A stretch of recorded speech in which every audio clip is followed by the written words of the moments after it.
Hey, Scotty. Scotty, what's going on, man? What's on your mind? Not much. I guess the song of the day is "Today Was a Good Day," huh? That's the only song I didn't download. I was looking for Ice Cube. Today was a good day. That's the only one I didn't get to before the show, man. Other than that, what's going on, man? What's on your mind? No, I noticed that you were talking about how progressives were, frustrating you with the fact that you were talking about Donald Trump, and that doesn't necessarily mean they're saying support Hillary. Right. I think what it is that people are just tired of being told by mainstream media and even some sectors of left media that you have to fear Donald Trump just to, and in a way, for them, it's subtle of saying you have to vote for Hillary. And I understand that. I get that. I think that that's a little bit overplayed at some points, but I get it. I think it's just that a lot of people have seen it feels like the left in certain sectors has betrayed people. So when when you have a candidate like Donald Trump being like propped up by the media, and they're just ashamed by that fact, which we all should be. And then you have Hillary Clinton, like you have people like Joan Walsh, the "We Are the Left" hashtag. Yeah. So a lot of people are just on, and what happened with the DNC, a lot of people are just on edge. Yep. So any criticism of, I don't know if you want to call them lefty heroes, but it just feels like everybody's just, they're in their corners right now, and they're pretty defensive of what happened. Yep. Good segue, man. Good segue, and I appreciate you bringing me there because I'm still on, I'm still on President Obama's birthday.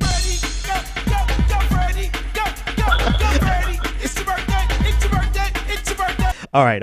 I'm back. Let's talk about some serious stuff. Okay, so I'm getting all kind of flags tonight, man. YouTube this stream probably will be cut off before the end of the night because I'm sampling everything tonight because it's like I said. But okay, so to progressives, man, I'm not gonna let y'all.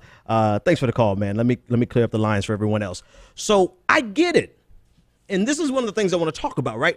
I get the fact that you don't want, or you are tired of the mainstream media talking about Donald Trump and making him out to be something to be afraid. I get it. The problem is I don't watch mainstream media. So I watch it, I sample it off the internet just to know what the hell is going on, right? And then I read the newspaper, which is a mainstream media, but I can pick the articles that I read, right?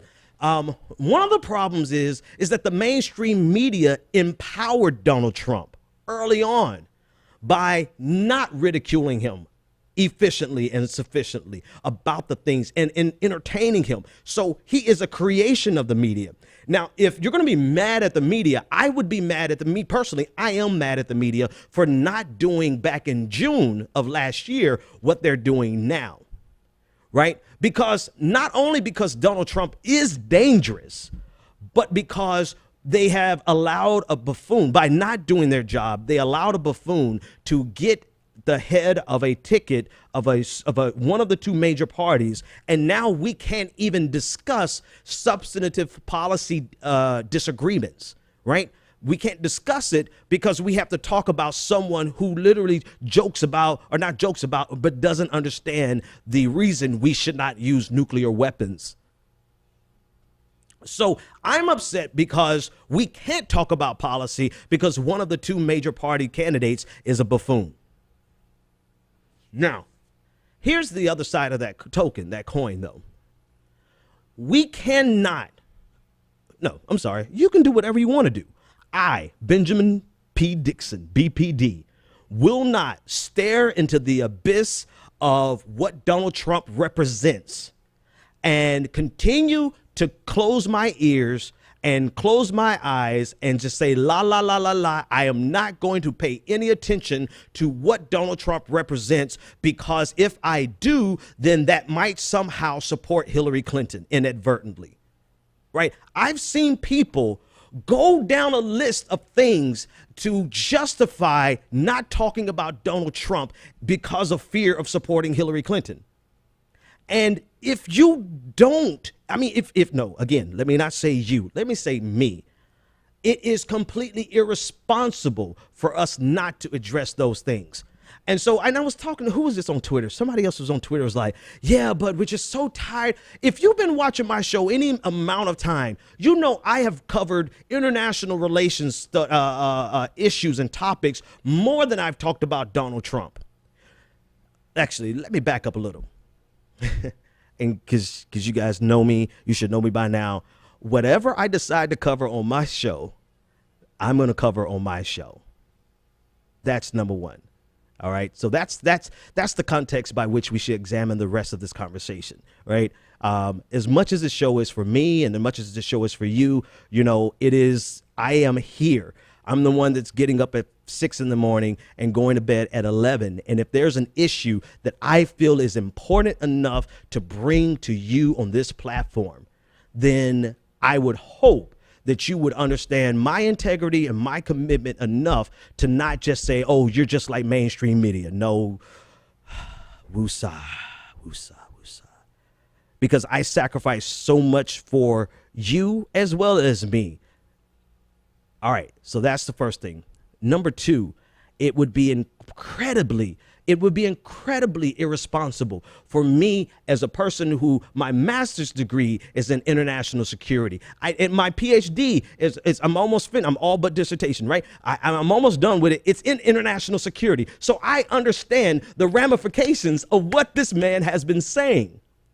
And not many people in mainstream media are dissecting it from the real problems that it would cause. They're telling you you should be afraid of Donald Trump, but nobody is explaining why it's actually problematic. Nobody that I've come across. All they're going to say is he's an idiot. Yeah, we know he's an idiot. They're going to say he's a buffoon. Yeah, we know he's a buffoon. They're going to say he's dangerous. Yeah, we know he's dangerous. But specifically, why is he dangerous? He is dangerous because he is casually dismissing the importance of treaties that are the very foundation of the international security through which this entire post-World War II exists.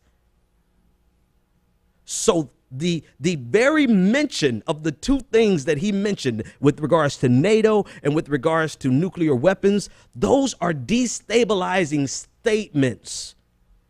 And it would be irresponsible for me to look into the abyss of Donald Trump and just say, I'm never going to cover it because it might inadvertently support Hillary Clinton. That's not how this works. That's not how any of this works. Oh, I thought I had that sample in here. I was getting ready to play the sample. That's not how this works. That's not how any of this. But I get it. But maybe the solution is you guys need to turn off mainstream media.